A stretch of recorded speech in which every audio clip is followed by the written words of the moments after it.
This is you going through and saying, we think we've got a solution here for a problem, and you describe it in a nutshell. And then you're trying to gather information from that potential customer. And there is a framework that I've been a student from afar for a number of years on, since I learned about this about 5 years ago.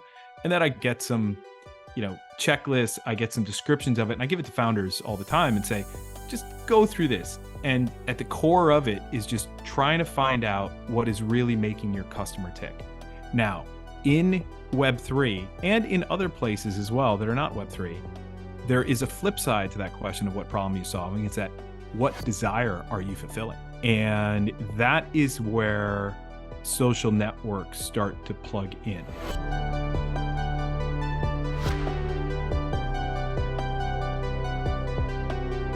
Hello, I'm Somi Arian. I'm a tech philosopher and the founder of InPeak. In today's episode, I speak with Pete Townsend, Managing Director at Techstars Web3. This interview was done a few weeks ago when at InPeak we decided to put our Web3 activities on hold until there were more regulatory clarity and the sentiment towards Web3 improved. Even if you are not a Web3 founder, you will find some very helpful insights in this podcast in relation to dealing with the ever-changing technological landscape. So without further ado, let's dive right in. So Pete, you have been so helpful with your advice to me for quite some time, and I've never had you on the podcast, so this is great to have you on the pod and have a little bit of conversation that other people can listen to as well and see the kind of advice that I've been getting. The way I treat these conversations is like more of a advisory session, and then Sure. I record that, and hopefully my questions are also relevant to other founders. So first things first, I should mention that my voice is probably shakier than usual because I have been on Zoom calls around 14 to 15 hours a day for the past few weeks. All right. We are going through a transition and pivoting. So we will talk a little bit about that in our platform. But I guess first things first, maybe you can talk a little bit about, from your observation of the number of startup founders that you talk to, how often do you see startup founders having to pivot in their journey within the first few years from what they start out with, the vision that they start out with, to where they are, say, 3 years later? Is this very common, or is it just me? It's incredibly common. It's incredibly common. And it's the whole idea is that you got to get out there and talk to customers. And I still feel funny saying that, talk to customers, because they're not your customers yet. They're people who could become your customers. And when you're not yet sure what your business model is, you could be talking directly to individuals, or you could be talking to businesses. And that's where things just get hairy. So with Techstars, we have our Mentor Madness period at the beginning of every Techstars program. And the whole idea is that you put everybody through the grinder. And what generally tends to happen is that when you spend 20 minutes explaining your business, or actually it's 3 minutes explaining your business, and then 17 minutes of trying to find a match with that mentor, and you're explaining that and you're having that conversation, 40, 50 times over the course of 2 weeks, that you're either going to come out of that with, well, your assumptions have been confirmed and you're going in the right direction, or it's like, wait a second, that's not going to work. And you go back to the drawing board. And we see that happen to companies that come into Techstars, is that we really like them as founders, but you then put them in front of a bunch of experts, a bunch of people that would either perhaps invest in the business or just help them as mentors. And if it's not clear on what it is that they're doing and how they're going to sell it, you go back to the drawing board and you say, what is the problem I'm trying to solve? Who am I trying to solve that for? How big is that market? And can I go talk to at least 30 people if it's B2B, business to business, or 100 people if it's B2C, business to customer, or to consumer? And you collect tons of data. And generally, by the time you get 60% of the way through, you figure out, okay, I know what this customer group's main needs are. And you then, well, the word pivot is thrown around so much, but you then decide, well, we're going to go in a new direction. And if you can figure that out in the first 3 to 6 months of your life as a business, or even in the first year, that's good. If you build something and get it to market, and then you realize that, Jesus, this revenue figure just isn't going the direction we need it to, come up with a great problem to solve, but can we get people to buy it? That is where I see companies in, like you said, in the first 2-3 years of their life, 4, 5, 6 times they're changing direction. And it's, the ones that are changing direction, that that they're going to go through brick walls to get themselves into position with their business so that it's successful. Yeah, 100%. When you said talk to customers, there was a time that I would think, yeah, like all you have to do is just like schedule, 30 calls a day and start talking to, potentially the type of people that you want to attract. But how do you deal with running out of energy? Don't do 30. Don't do 30. You want to do 5 or 6 a day, and you only want to do that over a month period, right? And it's not a sales pitch. It is not, hey, we designed this, want to pitch it to you and want to let you ask some questions. This is you going through and saying, we think we've got a solution here for a problem, and you describe it in a nutshell, whatever it is that you're trying to solve. And then you're trying to gather information from that potential customer. And there is a framework called Jobs to be Done that I've been a kind of student from afar for a number of years on, since I learned about this about 5 years ago. And then I Google, I get some, checklists, I get some descriptions of it, and I give it to founders all the time and say, just go through this. And the at the core of it is just trying to find out what is really making your customer tick. And there's this great story that Clayton Christensen, may he rest in peace, he wrote The Innovator's Dilemma. And he used this to figure out how to sell more milkshakes at McDonald's in the United States of America, in the Midwest, in the middle of nowhere, where people are driving normally an hour to an hour and a half a day to get to their job destination in the morning. And it was basically trying to figure out what was the best way to sell more milkshakes. What was it that people wanted? They wanted something that kept them full, or where it kept them occupied on the way, on the drive, something that they enjoyed, and something that meant they were full when they got to the office and they weren't going to look for more food. And a banana didn't work because it wasn't all that filling. A bagel was too messy. But a milkshake, for some reason, they found out between the hours of 6:30 and 8:30 in the morning in this one McDonald's franchise adjacent to an interstate highway, was selling a lot of milkshakes. And it was like, how do we make it easier? Do we offer new flavors?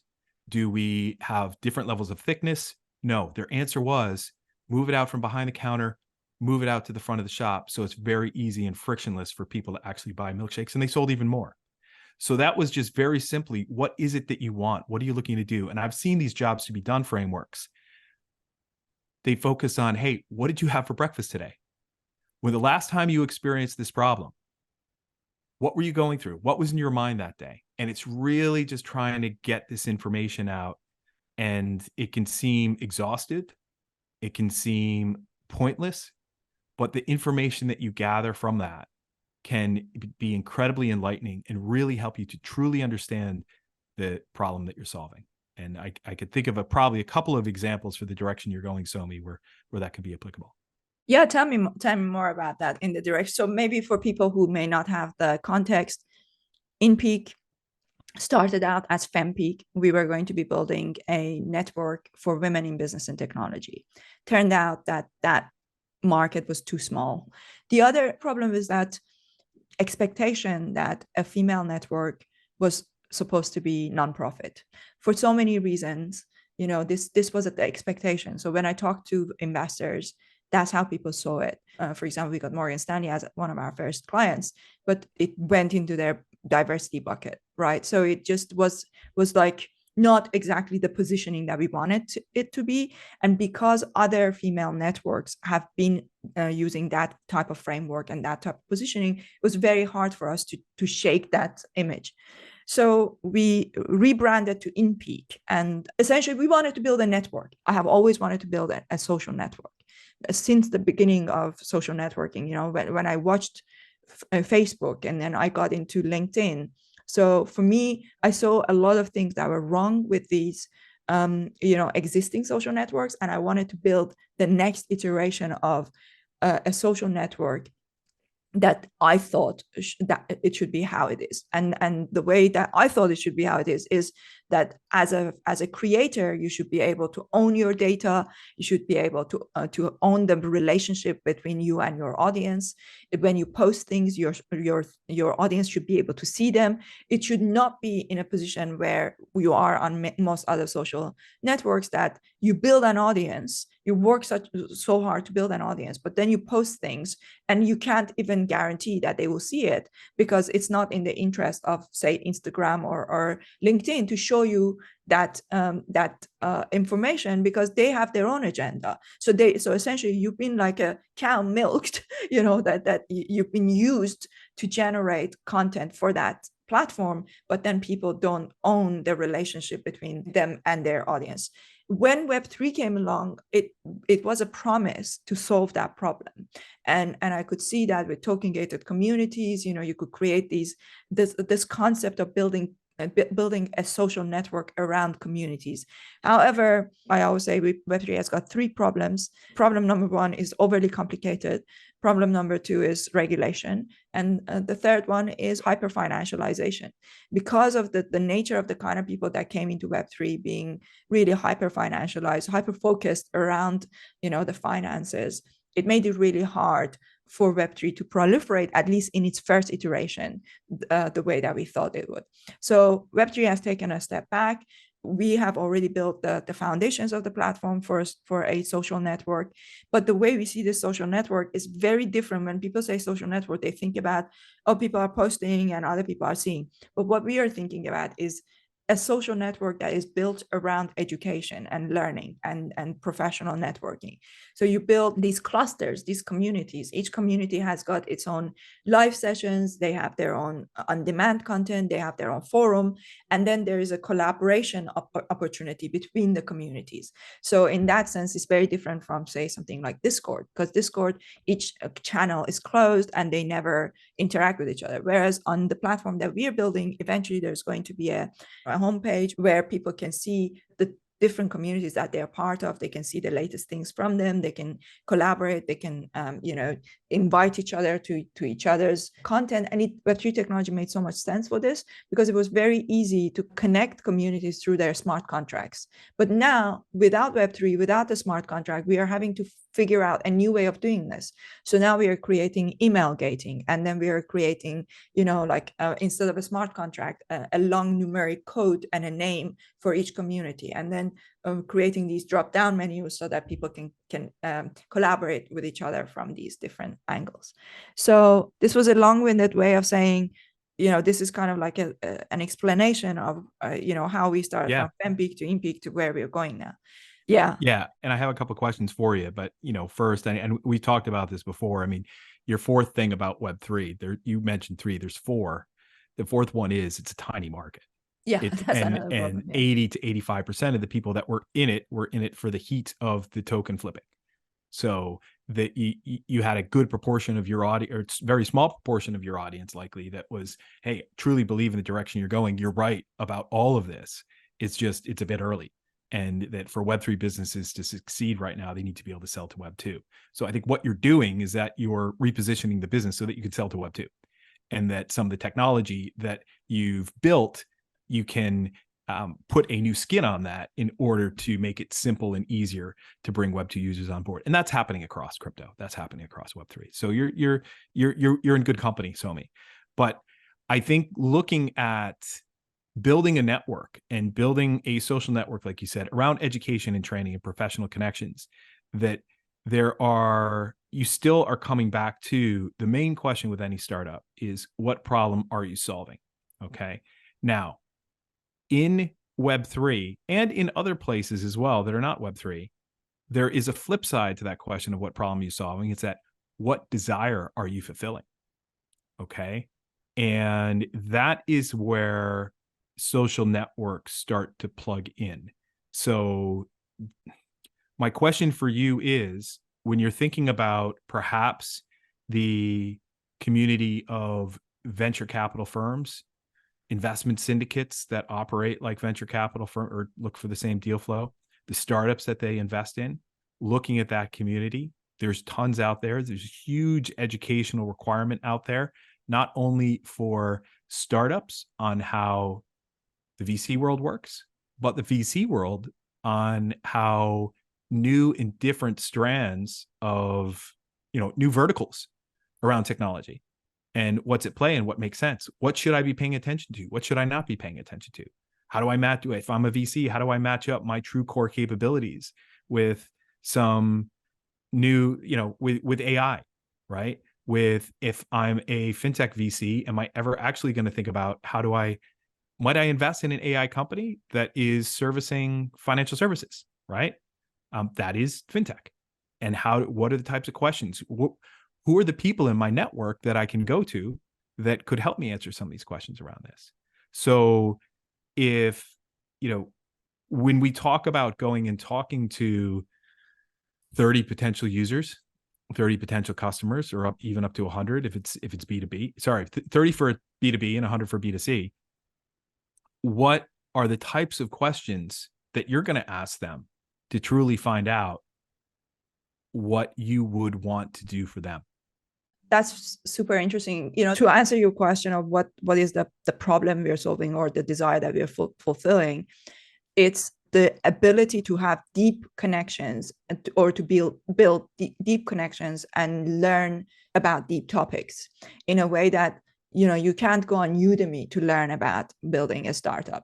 You can't go on masterclass, because the masterclass to me is one of the most useless things ever, because I probably shouldn't say that, but because I feel like it's so surface level. Like, I watched Malcolm Gladwell's, writing, right? Like, and I didn't learn anything. It's just so surface level, so not deep enough. Whereas in an environment where you can have these webinars, where you can go into breakout rooms, have like really close conversation with people and ask them directly questions that are on kind of like this is why I love doing this podcast, because I can have these deep conversations.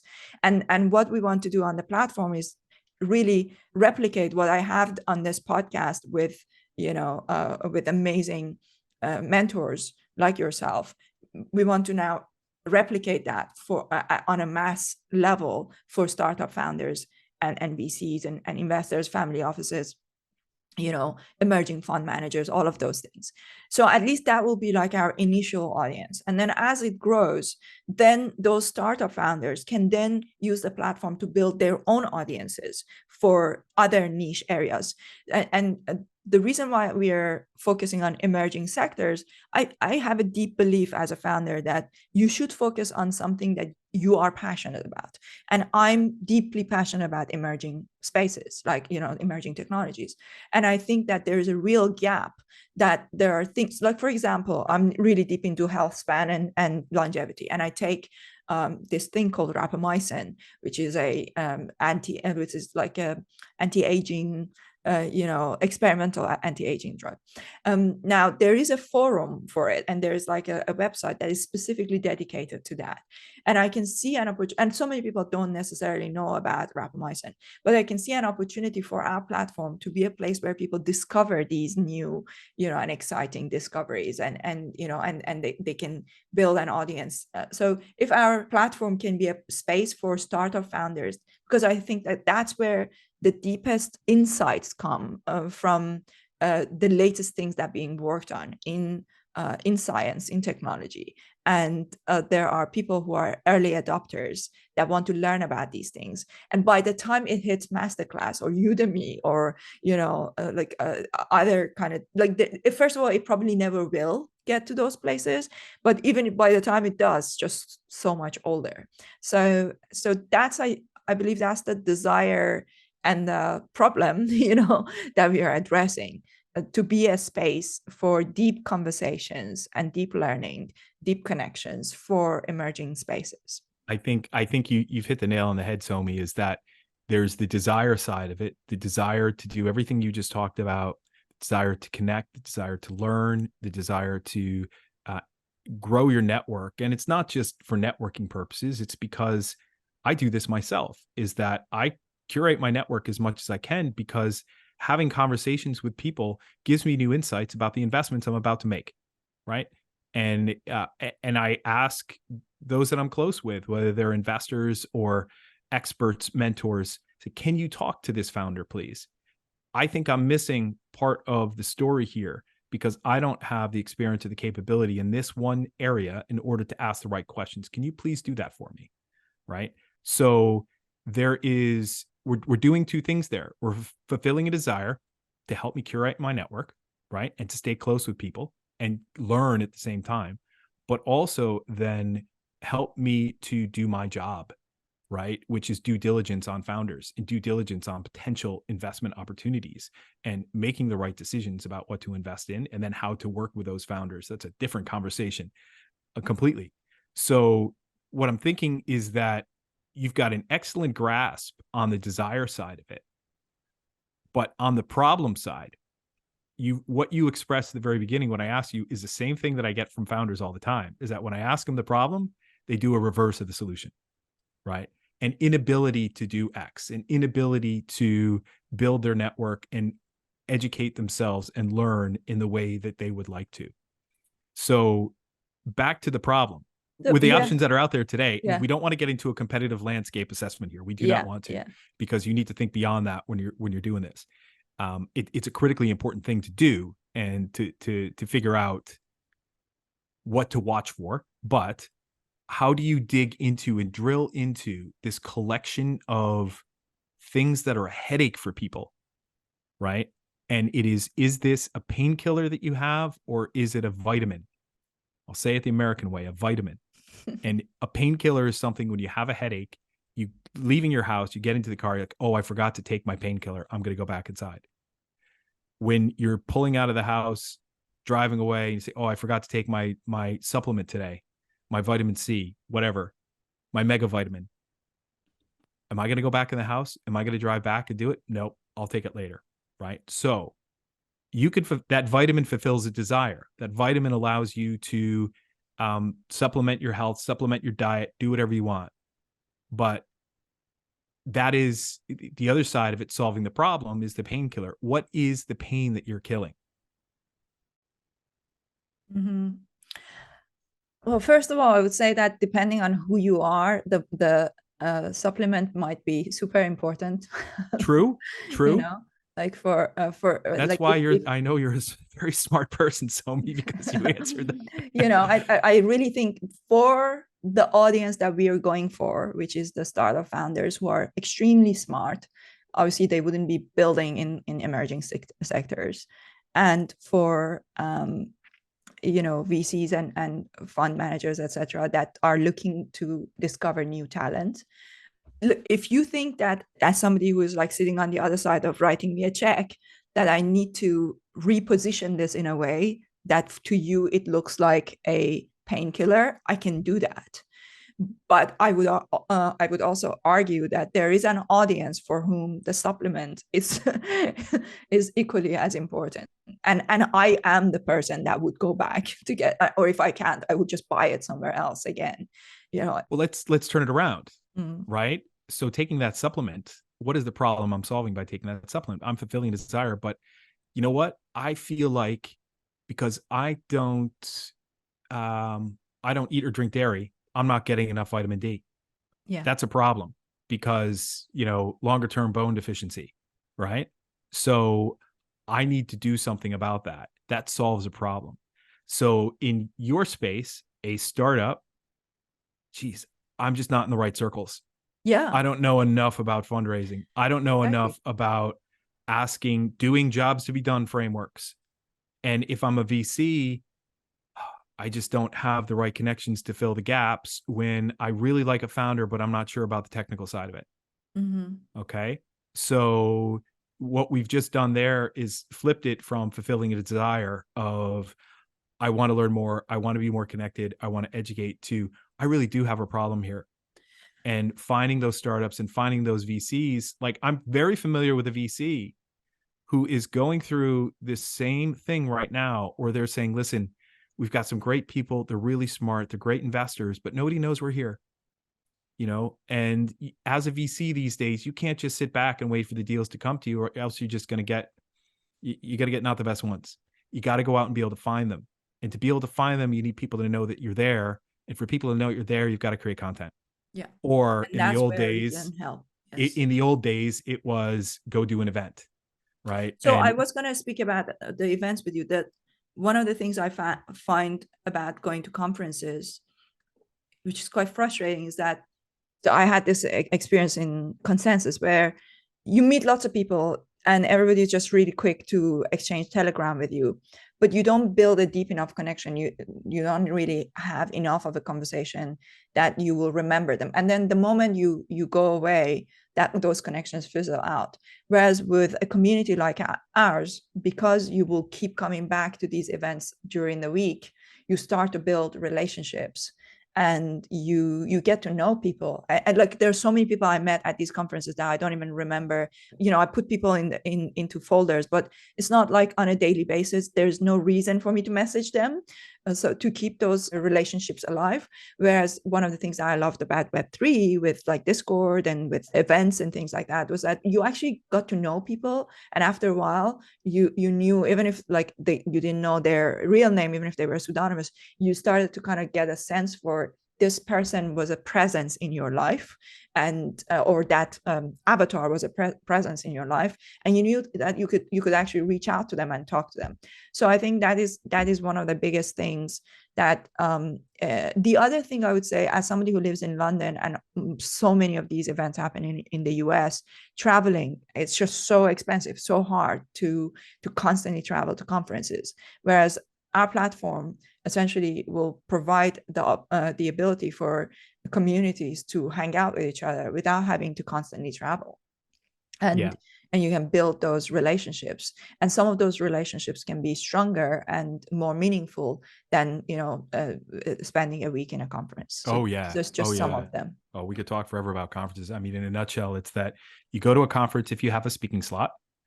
Ideally, you're not paying for a ticket, right? Or you've decided to sponsor because you've got the ability to do that from a cash flow perspective, and you think that is an audience that when they see your name, that will work, right?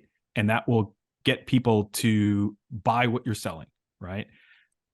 Other than that, going to a conference is, you find out who's going, you look at the page where all the sponsors are listed, who's going from the sponsors that you think you want to meet, try to reach out to them in advance and set up meetings.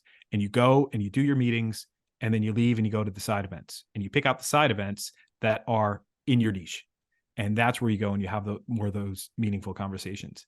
So I used to go to conferences and I'd walk around like a lost puppy, for hours, and just continually do these circuits and see who I could bump into. But you got to go with a plan, right? And I totally get that point about saying, how can we create these stronger connections where instead of going to conferences, you put people into that niche, you put people into that virtual side event, right? Where people know that they're going to be able to have an interesting conversation with somebody because they're in that space, and they're following the same trends and themes that you follow.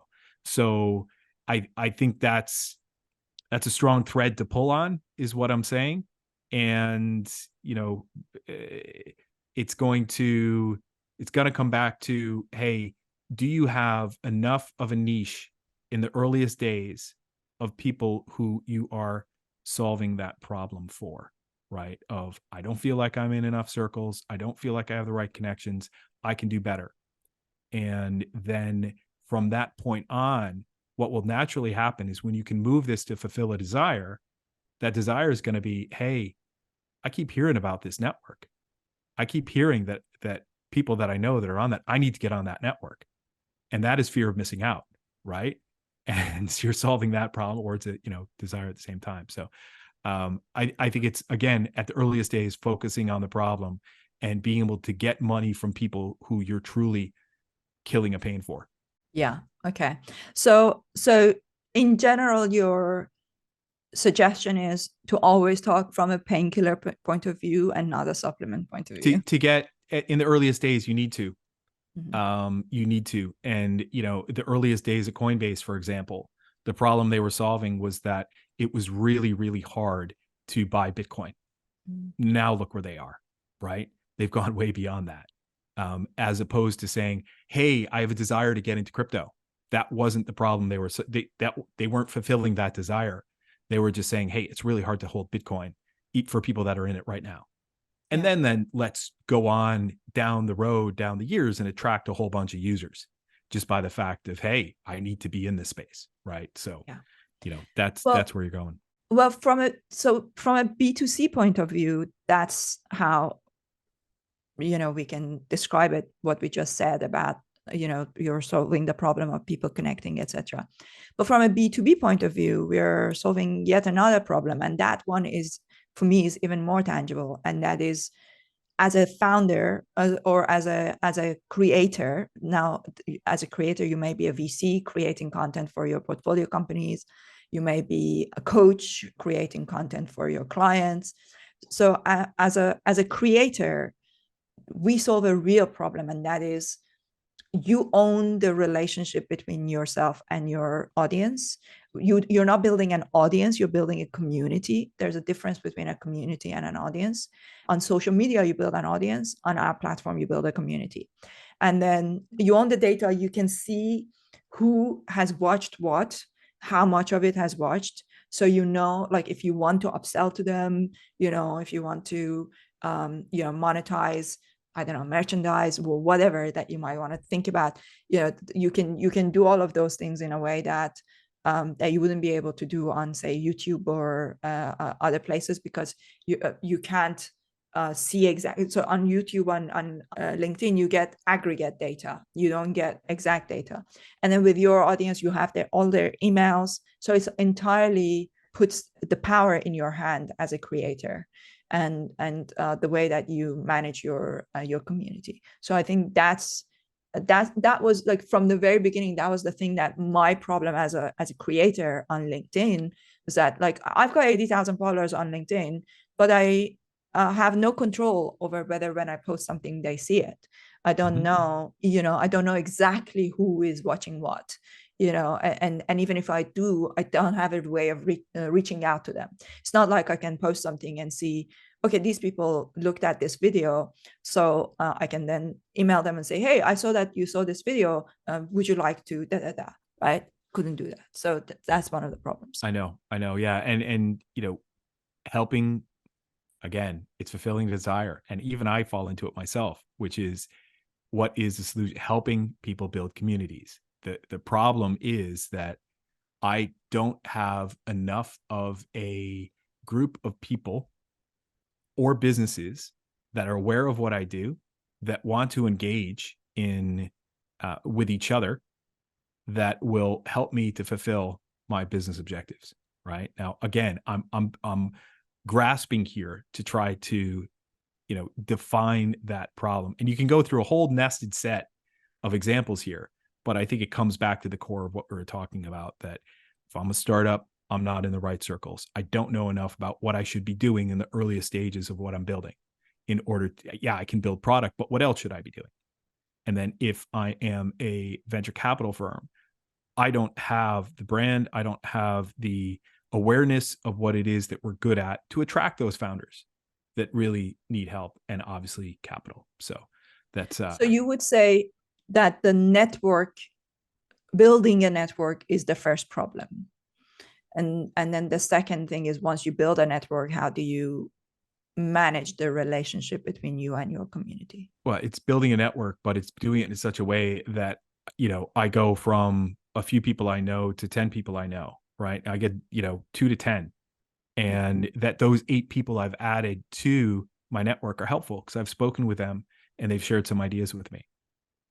And then, if you can do that for 4, 5, 6 different founders, and, whether you're leveraging the same people, but then you've got 60, 70 people on board, right? And if a few of those are investors and they start looking at the founders that you brought on board for deal flow, right, then you've got some value that's being created here. And then you get all of that going and you grow that to 100 to 200 to 300. And then you have the bones of what's called an investment syndicate, but that's a discussion for another day. Yeah, definitely. We should talk about that. All right. So I just noticed that we are at time. Any last words for founders, looking to maybe deal with pivoting, regardless of Web3, like whether let's say there are so many companies right now where their whole business model has been disrupted by ChatGPT, right? Like you wake up in the morning, a new technology has come that renders you irrelevant, or even if not irrelevant, makes life a lot harder for you. Do you have any kind of words of wisdom for those founders? If you're pivoting, don't just do it because someone suggested, oh, hey, you should go out after this market. Do your homework, throw all your assumptions out the window, and redo your customer discovery from scratch. 30 if you're B2B, 100 if you're B2C. That's it. So 100 customers that you talk to them, basically. You talk to them and you ask them your set of same 10 questions that you're going to ask all 100 of them to gather the data on what their problem is that you can solve. Yeah. Okay. I'm going to create a survey today. Awesome. Thank you so much, Pete. I really appreciate it. My pleasure, Somi. It's been great to talk to you.